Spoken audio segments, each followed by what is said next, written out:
வணக்கம். இது வழக்கு. சர்வதேச சிலை கடத்தல் கும்பல் என்பது தொடர்ந்து இந்தியாவின் மீது உண்டான கலைப்பொருட்களையும் ஐம்பொன்னாலான சிலைகளையும் தொடர்ந்து கடத்துவதற்கான திட்டமிடல்கள் இருக்கின்றன. மீண்டும் மீண்டும் கொள்ளை போகும் கோவில் சிலைகள், பறந்து விரிந்த நெட்வொர்க்கால் பறிபோகும் பொக்கிஷங்கள். அரியலூர் மாவட்டம் தாமரைப்பூண்டி அப்படிங்கிற கிராமத்துக்கு ஒரு தனி சிறப்பு உண்டு. 1191ஆம் ஆண்டு 3ஆம் குலோத்துங்க சோழனால் கட்டி முடிக்கப்பட்ட பழம் பெருமை வாய்ந்த கோவில் ஒன்று இருக்கிறது. இன்னைக்கும் அந்த பகுதியில் இருக்கக்கூடிய மக்கள் அங்கு சென்று வழிபடுவது வழக்கம். அப்படி கோவில் பூசாரி அன்று காலை பூஜை வேலை ஆரம்பிப்பதற்காக சென்றவருக்கு கடும் அதிர்ச்சி காத்திருந்தது. அங்கிருந்தக்கூடிய நடராஜர் சிலை, சிவகாமி சிலை உள்பட 50 சிலைகள் கொள்ளை போயிருந்தது.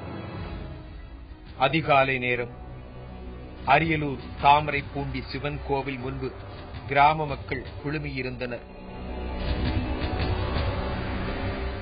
இது திருவிழா காலமும் இல்லை. அப்படி இருந்தும் கிராம மக்கள் அனைவரும் இங்கே கூடுவதற்கு காரணம் இருந்தது. இதுவரை அவர்கள் வணங்கி வந்த 2 சுவாமி சிலைகளை மர்ம நபர்கள் கோவிலில் இருந்து கொள்ளையடித்து சென்று விட்டனர். அவ்வப்போது செய்தித்தாள்களில் படித்த சம்பவம் இன்று தங்கள் ஊரில் நடந்ததை அவர்களால் நம்ப இயலவில்லை. காவல்துறை சம்பவ இடத்திற்கு வந்து நிலைமையை ஆராய்ந்தது. மர்ம நபர்கள் பூட்டை உடைத்து கோவிலுக்குள் சென்றுள்ளனர். பின்பு கோவிலில் இருந்து நடராஜர், சிவகாமி சிலைகளை எடுத்து சென்றுள்ளனர்.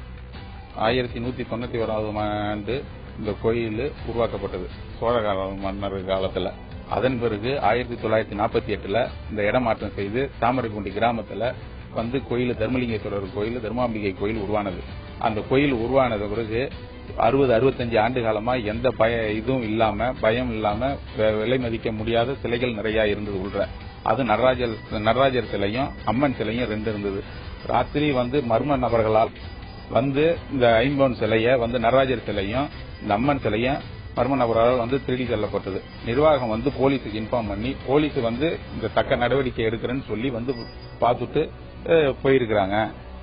சுமார் 2 அடி உயரமும் 15 கிலோ எடையும் கொண்டவையாக இருந்தன கொள்ளை போன அந்த 2 சிலைகளும். சோழ மன்னன் 3ஆம் குலோத்துங்கனால் இக்கோவில் கட்டப்பட்டதாக பழைய கல்வெட்டுகள் கூறுகின்றன. தினமும் 2 வேளை இங்கு பூஜை செய்யப்படுகிறது. சம்பவத்தன்று இரவு கோவிலை பூட்டிவிட்டு சென்ற பூசாரி காலையில் கோவில் நடை திறக்க வந்தபோதுதான் கோவில் சிலைகள் காணாமல் போனது தெரிய வந்தது.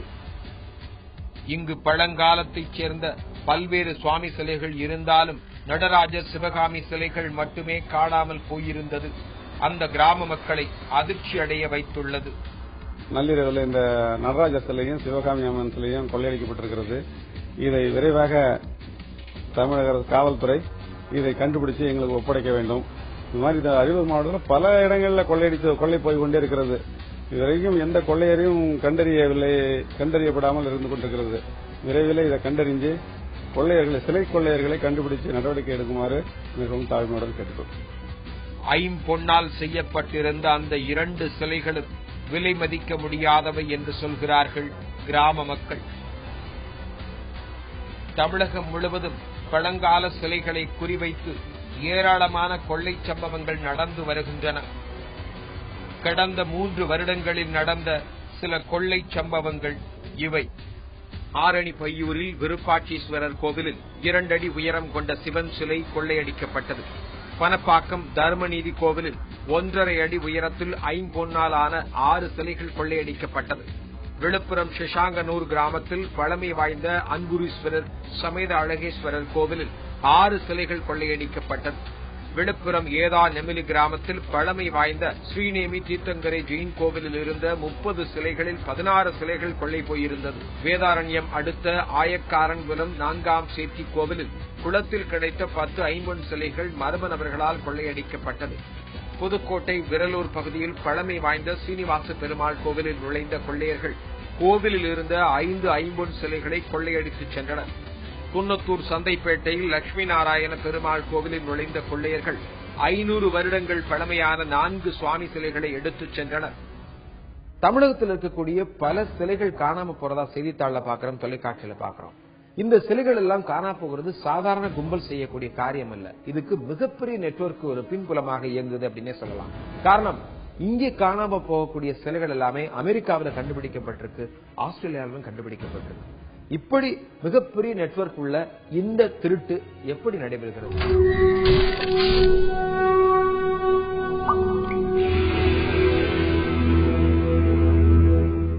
சுபாஷ் கபூர், இவரை பற்றி தெரியுமா? இந்தியாவை பற்றி ஆச்சரியப்படும் வெளிநாட்டவர்கள் தான் இவரது இலக்கு. வெளிநாடுகளில் இந்தியாவின் பெருமை என்ன தெரியுமா? நமது கலாச்சார பண்பாட்டு சின்னங்கள் தான் நமது பெருமை. குறிப்பாக நமது நாட்டு கோவில்களில் உள்ள சிலைகள் வெளிநாட்டவரை பெரிதும் கவர்கின்றன. இது மகிழ்ச்சியான விஷயம்தான். ஆனால் இந்த சிலைகளை 100 கோடி முதல் 200 கோடி என்ற அளவில் கடத்தி விற்பதாக இவர் மீது குற்றம் சாட்டப்பட்டுள்ளது. 2008ஆம் ஆண்டு மார்ச் 20ஆம் தேதி அரியலூர் மாவட்டம் ஸ்ரீபுரந்தான் பிரகதீஸ்வரர் கோவிலில் 8 ஐம்பொன் சிலைகள் காணாமல் போனதாக அன்றுதான் புகார் அளிக்கப்பட்டது. சோழர் காலத்தைச் சேர்ந்த இந்த கோவில் நீண்ட காலமாக பராமரிக்கப்படாமல் புதர் மண்டி கிடந்தது. சரியான கதவு, பூட்டு போன்ற எந்த வசதிகளும் இல்லை. கோவிலில் உள்ள பொருட்களின் மதிப்பும் எவருக்கும் தெரியவில்லை. இதை பயன்படுத்திக் கொண்ட கொள்ளையர்கள் கோவிலுக்குள் நுழைந்து சிலைகளை எடுத்துச் சென்று விட்டனர். சிலை காணாமல் போனதிலிருந்து வாயிலும் வயிற்றிலும் அடித்தபடி தவிக்கிறார்கள் கிராம மக்கள்.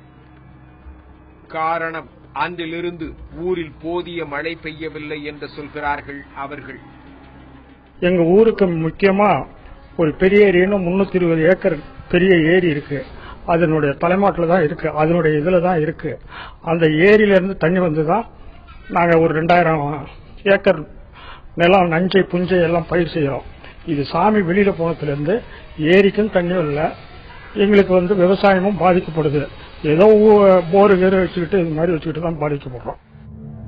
அரியலூர் அருகே இருக்கும் இன்னொரு கிராமம் சுத்தமல்லி. கடந்த 4 வருடங்களாக இங்குள்ள மக்களும் ஏக்கத்தில் தான் வாழ்கிறார்கள். ஆம், இவர்களும் கொள்ளையர்களிடம் சாமி சிலைகளை பறிகொடுத்து விட்டு நிற்கிறார்கள். 18 சிலைகள் திருடு போயிட்டுது. ஆனா எங்க தாத்தா காலத்துல அறநிலைத்துறையில ஒப்படைச்சிருக்காங்க. அது எங்களுக்கு தெரியாது. அதனால எங்க கோயில் சிலை திருடு பண்றது கூட சிலை போயிருக்குன்னு கூப்பிட்டு கேட்டாங்க. கேட்டது பிறகு ஆளு நாங்க சொன்ன இந்த மாதிரி சிலை இருந்ததுன்னு சொன்னாங்க. சொன்ன பிறகு அங்க இருந்து அறநிலைத்துறையில இருந்து காணுன்னு சொன்ன உடனே தகவல் போலீஸுக்கு கொடுத்து போலீஸ் வந்து உடனே திருடர்களை பிடிச்சிட்டாங்க. பிடிச்சி அவங்க அதுக்கான ஆக்கம்லாம் செஞ்சிருக்காங்க. பிடிச்சிட்டு கொண்டு வச்சிருக்காங்களே தவிர ஆனா எங்க கோயில் சிலை எங்களுக்கு வரல. 2008ஆம் ஆண்டு ஏப்ரல் மாதம் இங்குள்ள வரதராஜ பெருமாள் கோவில் 18 சிலைகளை காணவில்லை என போலீசாரிடம் புகார் அளிக்கப்பட்டது. நடராஜர், சிவகாமி அம்மன், சோமநாத் சுந்தரம்மன், மணிக்கு வாசகர், காண்டிகேஸ்வரர், இந்த 15 சிலை மொத்தம் இருக்கு. இது ஸ்ரீதேவி பூதேவி, வரதராஜ பெருமாள், பெருமாள் கோவில் சிலை மொத்தம் சிவகோயில் 15, பெருமாள் 15 சிலை மொத்தம். ஆனால் இன்று வரை களவு போன சிலைகள் கிடைக்கவில்லை. இந்த கோயிலுக்கு எதிர்த்த வீடு எங்க வீடு. இந்த கோயில்ல சிலை முன்னாடி இருந்தது. எல்லாரும் சாமி கும்பிட்டுக்கிட்டு சந்தோஷமா தான் இருந்தோம். இந்த கோயில் நல்லபடியா கவனிச்சுக்கிட்டு இருந்தோம். இப்போதைக்கு அந்த சிலை திருடு போனதுனால யாரும் இந்த கோயிலை பராமரிக்கிறதுக்கு முடியல, சாமி கும்பிட முடியல. சுத்தமல்லி கோவில் சிலைகளும் ஸ்ரீபுரந்தான் கோவில் சிலைகளும் பல 100 கோடி ரூபாய்க்கு கைமாறி இருப்பதை சென்னை சிலை கடத்தல் பிரிவு போலீசார் பிற்பாடு கண்டுபிடித்தனர். இந்த கடத்தலில் சுபாஷ் கபூர் என்பவருக்கு தொடர்பு இருப்பதும் ஒரு பெரிய நெட்வொர்க்கே இதன் பின்னணியில் இயங்குவதும் கண்டுபிடிக்கப்பட்டது. கடந்த ஆண்டு சர்வதேச போலீஸ் உதவியுடன் சுபாஷ் கபூரை கைது செய்தது தமிழக காவல்துறை. அதன் பின்னர் இந்த நெட்வொர்க்கின் மர்ம முடிச்சுகள் அவிழ்க்கப்பட்டன. பஞ்சாப் மாநிலத்தைச் சேர்ந்த சுபாஷ் கபூர் அமெரிக்காவில் பாஸ்ட் ஆஃப் ஆர்ட் என்ற கலைப்பொருட்கள் கேலரியை நடத்தி வந்தார். ஸ்ரீபுரந்தான் சுத்தமல்லி கோவில் சிலைகளை கொண்டு சென்றதாக சுபாஷ் கபூர் மீது குற்றம் சாட்டப்பட்டுள்ளது. சர்வதேச சிலை கடத்தல் கும்பல் என்பது தொடர்ந்து இந்தியா மீது உண்டான கலைப்பொருட்களையும் சிலைகளையும் ஐம்பொருளான சிலைகளையும் தொடர்ந்து கடத்துவதற்கான திட்டமிடவே இருக்கின்றன. இந்த வழக்குல பாத்தீங்கன்னா சஞ்சய் கபூர் என்பவர் அமெரிக்காவில் ஒரு ஆர்ட் கேலரி வச்சிருக்கிறாரு. அந்த ஆர்ட் கேலரிக்கு தேவையான சிலைகளை வந்து ஐம்பொருளான சிலைகள், கலைநயமிக்க உலோக சிலைகள், இதெல்லாம் தமிழ்நாட்டில் உள்ள கோவில் இருக்கிறத வந்து வரலாற்று ரீதியாக அவர் படிச்சு தெரிஞ்சுட்டு இங்க சென்னைக்கு வந்து திட்டமிடுறாரு. அந்த திட்டத்துக்கு வந்து அவர் இன்னொரு நபரை தேர்ந்தெடுத்து அவரை மூலியமா இங்க வச்சுட்டு அவருடன் சேர்ந்த அவருடைய 4 நண்பர்களும் சேர்ந்து தமிழ்நாட்டில் இருக்கிற கோவில்ல சென்று போய் அடையாளம் காட்டுறாரு. அந்த அடையாளம் காணப்பட்ட சிலைகளை வந்து உடைச்சி திருடிட்டு போறாங்க. சுபாஷ் கபூருக்கு சிலைகளை கடத்தி கொடுத்ததாக உடையார்பாளையம் ரத்தினம், கலியபெருமாள், மதுரை கந்தசாமி, அருணாச்சலம், ஸ்ரீராம், கோட்டக்குப்பம் மாரிச்சாமி, ராஜபாளையம் பிச்சைமணி, ஆல்பர்ட் ஆகியோரை கைது செய்தது காவல்துறை. இதுல வந்து ஒரு 4 பேர் வந்து நேரடியாக கோவில்ல இருந்து சிலைகளை வந்து திருட்டுல ஈடுபடுறாங்க. இந்த கோவில்ல இவ்வளவு சிலைகள் இருக்குங்கிறத ஏற்கனவே அவர்களுக்கு தெரிவிக்கப்படுகிறது. இத பூட்டை உடைச்சு நேரடியாக திருடிட்டு வர்றது வந்து ஒரு 4 நபர்கள். இந்த 4 நபர்களும் சென்னையும் பாண்டிச்சேரியிலும் ஆர்ட் கேலரி நடத்துற ஒருத்தர்கிட்ட கொண்டு வந்து கொடுக்குறாங்க. இந்த நபர் தான் வந்து இந்த சிலைகளை வந்து வெளிநாடுகளுக்கு கடத்துவதற்கு திட்டம் போடுறாரு. இவர்கள் மூலம் கடத்தப்பட்ட சிலைகளுக்கு போலி ஆவணங்களை தயார் செய்து வெளிநாடுகளுக்கு கொண்டு சென்றுள்ளனர். எப்படின்னா இந்த சிலைகள் எல்லாமே வந்து கைவினைப் பொருட்கள். இந்த சிலைகள் எல்லாம் வந்து இப்ப கலைநயத்தோட செய்யப்பட்ட சிலைகள், இது பழங்கால சிலைகள் அல்ல அப்படிங்கிற மாதிரி போலியான ஆவணங்களை தயார் பண்றாரு இன்னொரு நபரோட உதவியோட. இந்த உதவியின் மூலமாக, இந்த போலி ஆவணங்கள் மூலமாக இந்த சிலைகள் வந்து முறைப்படி கப்பல் மூலமாக ஹாங்காங்கு அனுப்பி வைக்கப்பட்டு ஹாங்காங்ல இருந்து லண்டன், நியூயார்க் போன்ற அமெரிக்க நாடுகளுக்கும் மற்ற நாடுகளுக்கும் இது செல்லுது. கடத்தப்பட்ட அனைத்து சிலைகளும் பாழடைந்த கோவில்களில் மண்ணோடு மண்ணாக கிடந்தவை. ஆனால் வெளிநாடுகளில் பல கோடி மதிப்புடையதாக கருதப்படுகின்றன. ஒவ்வொரு சிற்பமும் ஒவ்வொரு கால கலைப்பாணியில் செய்யப்பட்டிருக்கும். பல்லவர்கள் காலத்திய முக அமைதி ஒரு மாதிரியாக இருக்கும், சோழர்கள் காலத்திய முக அமைதி ஒரு மாதிரியாக இருக்கும், விஜயநகர கால மன்னர்கள் காலத்திய சிற்பங்களின் முக அமைதி ஒரு மாதிரியாக இருக்கும். எனவே இவற்றை தொடர்ச்சியாக பார்க்கின்ற அறிஞர்களுக்கு இது இந்த காலத்தை சேர்ந்தது என்று தெளிவாக கூறுகின்ற ஒரு அனுபவம் ஏற்படுகிறது. அந்த அடிப்படையிலே கோயில் உள்ள சிற்பங்களும் செப்புச் சிலைகளும் இந்த காலத்தை சேர்ந்தது என்று கூறுவது வழக்கமாகும். வெளிநாடுகள்ல பல கோடியான மதிப்புகள் பெறத்தக்கவை. என்ன காரணம்னா ஐம்பொருளான சிலைகள் வந்து மிக பழமையானது. அந்த பழமைக்கு தான் இந்த மதிப்பு வெளிநாட்டவர் கொடுக்கிறார்கள். மேலும் கலை நயத்தை விரும்பக்கூடிய இந்த வெளிநாட்டவர்கள் அந்த கலை நயத்துக்காகவும் அந்த சிற்பங்களில் உள்ள கலை நயத்தையும் அழகிற்காகவும் பல கோடியை கொடுக்க குட்டி கிடக்க விரும்பப்படுகிறார்கள். அதை பயன்படுத்தி தான் இந்த சஞ்சய் கபூர் வந்து தன் ஆர்ட் கேலரிக்கு தேவையான சிலைகளை இங்கிருந்து கள்ளத்தனமாக கடத்தி சென்று அங்கு விற்பனை செய்ய வருகிறார். அழகு கலைநயம் மிக்க இந்த சிலைகளின் ரகசியத்தை உள்ளூர் மக்களிடமிருந்தே மோப்பம் பிடித்து இந்த கடத்தலில் ஈடுபட்டுள்ளனர். இந்த விஷயத்தை வந்து இந்த சிலை தடுப்பு பிரிவு போலீசார் எப்படி கண்டுபிடிக்கிறாங்கன்னா, கேரளா மாநிலத்தில் வந்து இந்த நேரடியாக சிலைகள் திருடல ஈடுபடுற நபர்கள் வந்து சந்தேகத்துக்கிடமான முறையில கேரள போலீசாரிடம் மாற்றாங்க. அவங்கள்ட்ட கூறப்பட்டுள்ள விசாரணையில வந்து இவங்க மேற்படி தாங்கள் வந்து சிலைகளை திருடுவதை ஒப்புக்கொள்றாங்க. அந்த கேரள போலீஸ் வந்து சிலை தடுப்பு பிரிவு தமிழ்நாட்டுக்கு தகவல் கொடுக்குறாங்க. அந்த தகவலின் அடிப்படையில் தான் இவங்க புலன் விசாரணையை மேற்கொள்றாங்க. அந்த புலன் விசாரணை மேற்கொள்ளும் போதுதான் இந்த மேற்படி புரோக்கரா இருக்கும் மற்ற நபர்களும் நேரடியாக சிலை திருடத்தில் ஈடுபடுற நபர்களும் மாற்றாங்க. தற்போது சுபாஷ் கபூர் ஜெயிலில் அடைக்கப்பட்டுள்ளார். அவ்வப்போது வழக்கு விசாரணைக்காக ஜெயங்கொண்டம் கோர்ட்டில் ஆஜர்படுத்தப்படுகிறார். சுபாஷ் கபூர் அவர்கள் வந்து தனக்கு மொழி தெரியாதனால தனக்கு மொழிபெயர்ப்பாளர் வேணும் அப்படிங்கிற ஒரு மனு செய்திருக்கார் நீதிமன்றத்தில். இந்த மனுவை வந்து நீதிமன்றம் பரிசீலனை செய்து கொண்டிருக்கிறது. மொழிபெயர்ப்பாளர் இல்லாமல் நீதிமன்ற நடவடிக்கைகளை தன்னால் புரிந்து கொள்ள இயலாது என்று முக்கிய குற்றவாளி கூறியிருப்பதால் அவரின் மனுவை வந்து இந்த நீதிமன்றம் ஏற்று விசாரணை செய்து கொண்டிருக்கிறது. அந்த விசாரணைக்கு பின்புதான் இந்த திருட்டு வழக்கின் தொடர்பான தொடர் நடவடிக்கைகள் என்ன என்பது தெரிய வரும். நீதிமன்றத்தில் இப்பொழுது வழக்கு நிலுவையில் உள்ளது. வழக்கு விசாரணையை எவ்வளவு தாமதப்படுத்த முடியுமோ அதற்கான வேலைகள் நடந்து வருவதாக சொல்லப்படுகிறது. அதே நேரம் ஸ்ரீபுரந்தான் மற்றும் சுத்தமல்லியில் கொள்ளையடிக்கப்பட்ட சிலைகள் இன்னும் இந்தியா கொண்டு வரப்படவில்லை. அவற்றை சீக்கிரம் கொண்டு வர வேண்டும் என விரும்புகின்றனர் சம்பந்தப்பட்ட கிராம மக்கள். லோக்கல்ல உள்ள ஒரு திருடனா இருந்தா இது வரைக்கும் பிடிச்சி அடிச்சு அவங்களை வாங்கியிருப்பாங்க. வெளிநாட்டுல இருக்கிற சிலையை கொண்டு வந்து உடனடியா எங்க கோயிலுக்கு கொடுத்தீங்கன்னா நாங்க வழிபாடு நிறைய செய்வோம். அதனால எங்களுக்கு ரொம்ப கஷ்டமா இருக்கு. சாமி இல்லாம எங்களுக்கு வந்து ஊர்ல வந்து நல்லா நடக்கல. அதெல்லாம் மீட்டு வச்சு நல்லபடியா செஞ்சு ஊர் செழிக்க வைக்கணும் அப்படின்னு நாங்க சொல்றோம். காவல்துறையினர் அந்த சிலையை மீட்டெடுத்து கொண்டு வர்றதுக்கு இவ்வளவு காலம் பிடிப்பது என்பது மக்கள் மத்தியில் ஒரு அதிருப்தியை உருவாக்குது. இதற்கிடையே சிலை கடத்தல் தொடர்பாக சுபாஷ் கபூரும் அவரது நெட்வொர்க்கும் அகப்பட்டுக் கொண்டாலும் வேறு சில குழுக்கள் மறைமுகமாக செயல்பட்டு வருவதையே சமீபத்தில் நடந்து வரும் கொள்ளை சம்பவங்களும் எடுத்து காட்டுகின்றன. இதுபோன்ற சம்பவங்களை தடுக்க அரசு அந்தந்த பகுதிகளில் ஆர்ட் கேலரிகளை அமைக்க முன்வர வேண்டும் என்ற கோரிக்கை முன்வைக்கப்படுகிறது. இவ்வளவு தொன்மை வாய்ந்த வரலாற்று சிறப்புமிக்க சிலைகள் வந்து உலோக சிலைகள், ஐம்பொன் சிலைகள் எல்லாம் இந்த அரியலூர் மாவட்டத்தில் இருக்கின்ற போது மேற்படி சிலைகளை பாதுகாக்க அரசே ஏன் ஒரு ஆர்ட் கேலரி அமைத்து வெளிநாட்டு சுற்றுலா பயணிகள் வந்து பார்வையிட்டு செல்லும் விதமாக ஒரு கலைநயமிக்க ஆர்ட் கேலரி அமைத்து மேற்படி சிலைகளை பாதுகாத்தால் ரொம்ப நல்லா இருக்கும். திருடு போவதும் குறையும். இப்படி மாவட்டத்தின் தொன்மையும் வரலாறையும் பாதுகாப்பதாகவும் இருக்கும்.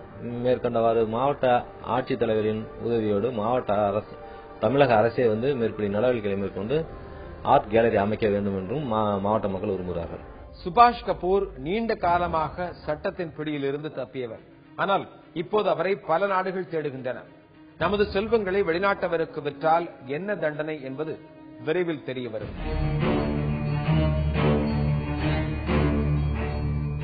வேலை பார்க்கிற இடங்கள்ல பெண்களுக்கு பாலியல் தொந்தரவு இருக்கக்கூடாதுங்கிறதுக்காக பல சட்டங்கள் இருக்கு. இருந்தாலும் அதுல மிக முக்கியமான ஒரு சட்டமாக பார்க்கப்படுகிறது விசாகா கமிட்டியினுடைய பரிந்துரை. இந்த விசாகா கமிட்டி பரிந்துரை என்ன சொல்கிறது? இந்த விசாகா கமிட்டி அப்படிங்கிறதுக்கு முன்னாடி ஒரு வழக்கு 1990 ராஜஸ்தான்ல வந்து பன்வாரி தேவி அப்படிங்கிற ஒரு ஊழியர், அரசு ஊழியர், அவர் வந்து உமன் டெவலப்மெண்ட் புரோகிராம்ல வந்து ஒரு அலுவலராக இருக்கிறார்.